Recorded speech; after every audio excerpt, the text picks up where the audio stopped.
Mother-in-law stole my wedding dress, so I made her regret it forever. You ever feel your stomach hit the floor and your heart try to climb out through your throat, all in the same second? Yeah, that was me. Standing in my childhood bedroom, 2 weeks before my wedding, staring at the empty garment bag that used to hold my wedding dress. Gone. Like poof, magic trick. Except the magician was probably my mother-in-law, and the only rabbit she pulled out of the hat was a fistful of crazy. I stood there, fingers twitching around the empty hanger like maybe if I clutched it hard enough, the dress would materialize back onto it. Spoiler, it didn't. Mom? I called, trying to keep the wobble out of my voice. She came rushing in, half expecting to see me with a nosebleed or unconscious. I mean, honestly, that might have been easier. What's wrong? She asked, out of breath. It's gone, I said. The dress. It's gone, Mom. She took it. Mom blinked. Wait, Judith? I didn't have to answer. The way I gritted my teeth said it all. Let me back up. I'm Rebecca, 29, event coordinator by day, night owl by birthright. I'm marrying Matthew. Kind, loyal, a bit too forgiving of his mother's behavior, but hey, nobody's perfect. Judith, his mom, is the kind of woman who adds "just saying" to the end of every insult like it gives her diplomatic immunity. Like, that dress washes you out. Just saying. Or, you're very independent. For someone who can't keep plants alive. Just saying. But this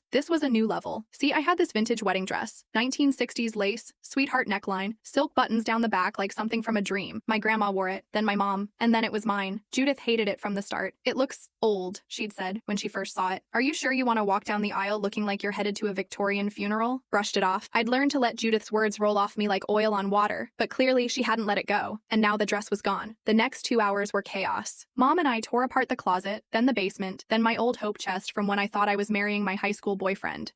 Nothing. And then I remembered. 2 days earlier, Judith had popped by while I was out running final venue checks. I'd asked her to drop off some extra votive candles, but she'd stayed for over an hour. Karen said she saw Judith leaving with a big white bag. Mom whispered, checking her texts. Said it looked like dry cleaning. I nearly dropped my phone. She stole it, Mom. Well, Mom hedged. Maybe she borrowed it? For what? A seance? I snapped. No, she took it on purpose. Now here's where things get tricky. Matt loves his mom. Blindly, sometimes. He sees the best in her, even when it's buried under 10 layers of snide remarks and passive-aggressive casserole deliveries. So when I called him, "Babe, are you sure it's not at the seamstress?" he asked. No, Matthew. I checked. Judith took it. Ask her. He hesitated. I could hear the gears grinding in his brain. Maybe she thought it needed adjustments. Matthew, please, just ask. He sighed. Okay, I'll call her. But let's not jump to conclusions. Spoiler, we'd already landed on the conclusion. I was just waiting for him to catch up. That evening, we sat in his apartment, barely touching our reheated lasagna while Judith called us back. She finally answered around 9:45, acting like she'd just climbed Everest and couldn't find her phone. Oh, that dress? She said, like I'd asked her about a misplaced Tupperware lid. I took it to a real boutique, just to see what they'd say. Without asking me, I said, trying not to raise my voice. I was doing you a favor, Rebecca. They said it looked very outdated. They're helping me source something new. Are you kidding me? I said, standing. It was my grandmother's dress. My mother's. It's not outdated. It's family history. Well, I just thought you'd want to look your best on your big day, she replied smoothly, not like a dusty ghost. Matt finally stepped in. Mom, you had no right. This isn't okay. Judith sniffed. I'm just trying to help. Some people appreciate that. No, I said. Some people ask before messing with things that aren't theirs. She didn't apologize. She hung up, just like that. That night, I didn't sleep. I lay awake, staring at the ceiling, rage simmering under my skin like a kettle about to scream. I thought about Judith's smug voice, about her calling my dress dusty, about her thinking she could just bulldoze over everything important to me and somehow make it look like help. And that's when I decided she was gonna regret it. Not in some petty, childish way, but in a way that made her feel it. A way that told her, loud and clear, you don't mess with me and you don't mess with what I love. I had 2 weeks, and I had a plan.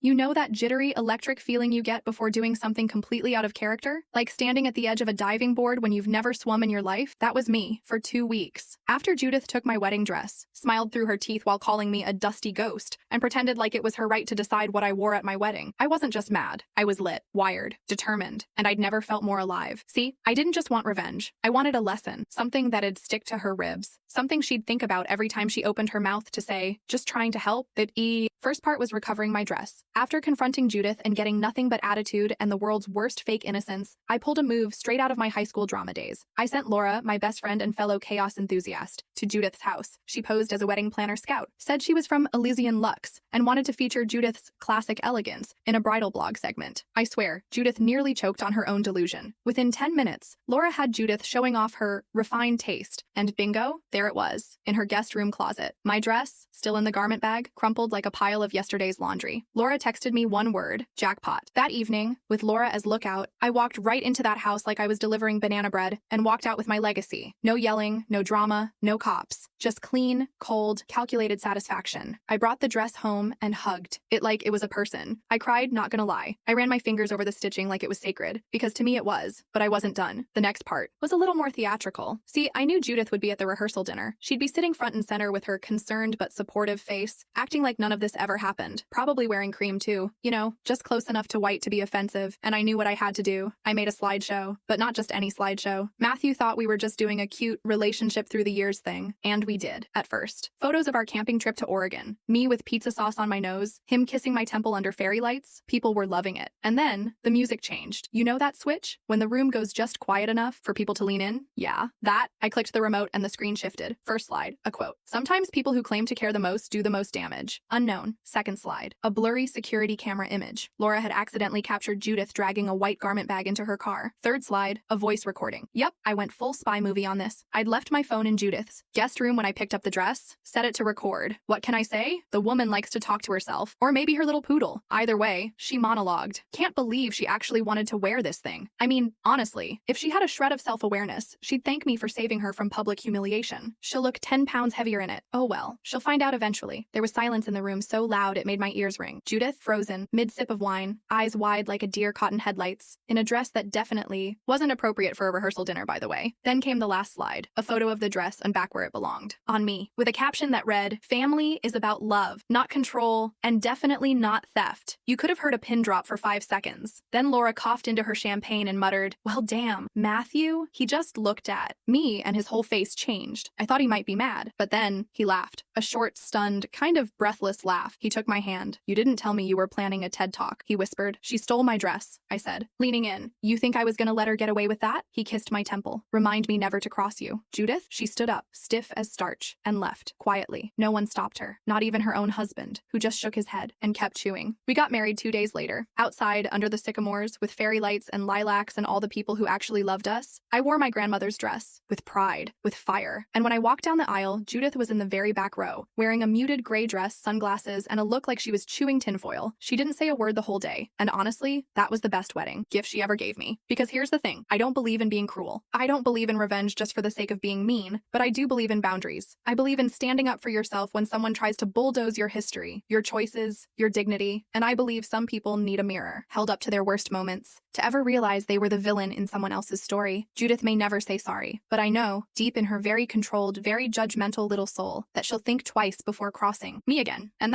that's enough.